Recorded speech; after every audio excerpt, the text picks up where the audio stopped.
নমস্কার সকলকে, তোমরা কেমন আছো? আশা করি তোমরা সবাই খুব ভালো আছো। আমরাও ভালো আছি। তো দেখতেই পাচ্ছ আমি স্নান করে চলে এসেছি। তো সকাল থেকে আজকে আমি আমার ভিডিওটা শুরু করলাম। তো স্নান করে চলে এসে আমি ক্রিম ঠিম দিয়ে একটু চুল আঁচড়ে নিচ্ছি। আর পিছনে দেখতে পাচ্ছ আমি মশারি বিছানা কিছুই তোলা হয়নি, কারণ আমার ছেলেটা এতক্ষণ ঘুমিয়েছিল, একটু আগেই উঠেছে।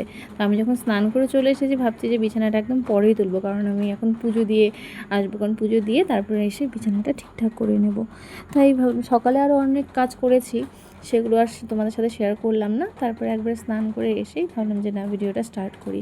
তো আমি এখন ঠাকুর ঘরে ঢুকে গেছি। আর আমাদের বাড়িতে প্রচুর ফুল ফুটে এখন, মানে জবা ফুল তো খুব ফোটে।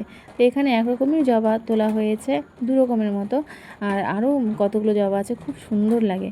আর তাই ভাবলাম যে না, পুজোটা সকাল সকাল দিয়ে নিই। আর পুজোটা সকাল সকাল দিয়ে দিনই মনে হয় যেন কত, মানে অনেকটা বড় একটা কাজ হয়ে গেছে, আর একটা মনটাও ভালো লাগে। তবে সকালে সব সময় খুব তাড়াহুড়ো থাকে, কারণ ছেলের স্কুল থাকে, তারপরে ওর বাবা কোর্টে যায়, বেরোয়। তো পুজোটা দিয়ে তাড়াতাড়ি করে আমাকে রান্নাও চাপাতে হয়।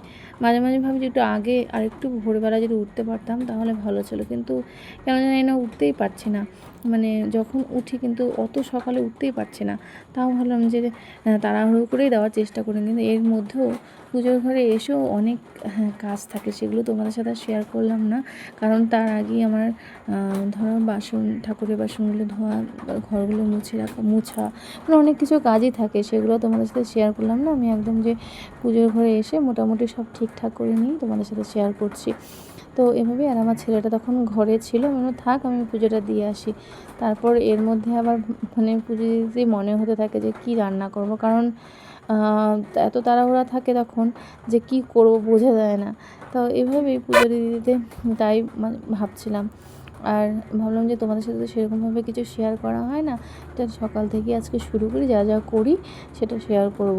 আর অনেক তাড়াহুড়ো থাকলে, এতটাই তাড়াহুড়ো থাকে যে আমি ভিডিও করব যে সেটাও হয় না। মাঝখানে অনেক দিনই আমি কোনো ভিডিও সেরকমভাবে দিতে পারিনি, তাই ভাবলাম না এখন দিই, যখন একটু মানে ছেলের স্কুলও এখন বন্ধ আছে, একটু মানে তাড়াটা একটু কম।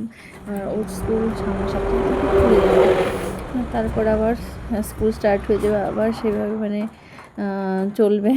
তো ছেলেটা এখন ঘরেই আছে। আমি মনে হয় পুজোটা দিকে তাড়াতাড়ি করে গিয়ে, যে বাইরে আবার এসেছি তুলসী তলায় জল দিই, আবার এখানে ছিলাম। তো ছেলেটা আবার বলে মা তোমাকে ভিডিও করে দিচ্ছি, দাও। তো আমি এখন ঘরে চলে গেলাম। ঘরে গিয়ে তারপর আবার ভাবলাম যে বিছানাটা ঠিকঠাক করে নিই, তখন যখন তুলে নিই আর কেমন লাগে, অনেকক্ষণ ধরে সেই রাতের বিছানাটা পড়ে থাকলে কেমন জানি এটা লাগে, মনে হচ্ছে যে কখন বিছানাটা তুলবো তারপর ভালো লাগে। তো এইভাবে বিছানাটা কমপ্লিট করে নিয়েছি। আর আর এখন আমি আবার রান্নাঘরে গেছি। রান্নাঘরে গিয়ে তো আমাদের মানে এই বাড়ির মা একটু গরম জলই খায় সবসময়, কারণ ঠান্ডা একদম ডাইরেক্ট কলের জলটা খেলে মার পেটটা বেশি ভালো থাকে না, সেজন্য সবসময় একটু দুটো ফ্লাক্সের মধ্যে গরম জল করে রেখে দিই। মা যখন একটা শেষ হয় তো আরেকটা পরে খেয়ে নেয়। আর আমরাও শীতকালে ভরে রাখি, এখন যেহেতু গরম, এখন আর সেই গরম জলের আর প্রয়োজন হয় না। এভাবেই ভাবি যে মাঝে মাঝে যে বিয়ের আগে সেরকম কিছুই করতে হয়নি, মানে সেরকমভাবে আমরা যেহেতু জয়েন্ট ফ্যামিলিতে বড় হয়েছি, সেভাবে কিছুই করতে হয়নি। আমার কাকিমা, আমার মা, জেঠিমারা ছিলেন, তারাই সব কিছু করতো। আর পড়াশুনো করতে করতে বিয়ে হয়ে গেছে, এখন অনেক বন্ধুরা, কিছু সব শিখে গেছি। মানে দুপুরের সব কাজ কমপ্লিট হয়ে যাওয়ার পর, মানে সকাল থেকে দুপুর কমপ্লিট হয়ে যাওয়ার পর আবার একটু ফ্রেশ হয়ে আসলাম। আর হ্যাঁ, এখন মোটামুটি অনেকটা বেলা হয়ে গেছে, তো আমাদের খাওয়া দাওয়া হয়ে গেছে। আর আজকে সবাই একবারই খেয়েছি, কারণ ছেলেটা সকাল থেকেই বলছিল, না সকাল থেকে না কদিন থেকেই বলছিল যে ফ্রাইড রাইস খাবে, তো সেজন্য আজকে ফ্রাইড রাইসই বানিয়েছিলাম, সাথে একটু পনির করেছিলাম, একটু চাটনি করেছিলাম, তা দিয়েই খাওয়া হলো। ভাবলাম খাওয়ার সময় একটুখানি তোমাদের সাথে শেয়ার করবো, কিন্তু এমন খিদে পেয়েছিল যে সেই মুহূর্তটা আর আমার মনেই পড়েনি। তো আমরা খাওয়া হয়ে গেছে, আমাদের খাওয়া। তো মা, বাবা, আমি, ব্রত চারজনে মিলে একসাথে বসেই খেলাম। আর ও যদি এখন বাড়িতে নেই, সেজন্য আমরাই চারজন এখন খেলাম। তো এই দেখো, এখন ফ্রেশ হয়ে এসে ঘরে এসেছি।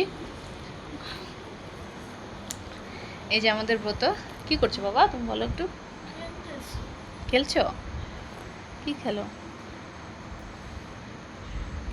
বিছানাটা ঠিক করো বাবা। এতক্ষণ কি জানি ও আঁকছিল, তাই না বাবা? খাতার মধ্যে কি আঁকছিল না?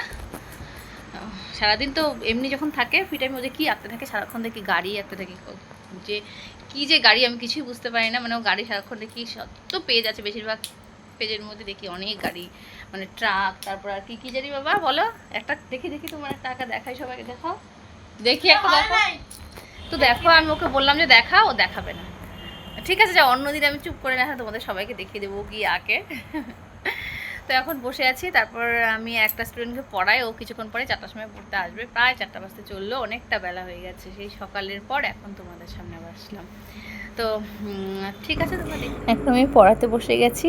আর ঠিক আছে, তো এইটুকুনি আজকের দিনটা এখানেই শেষ করলাম।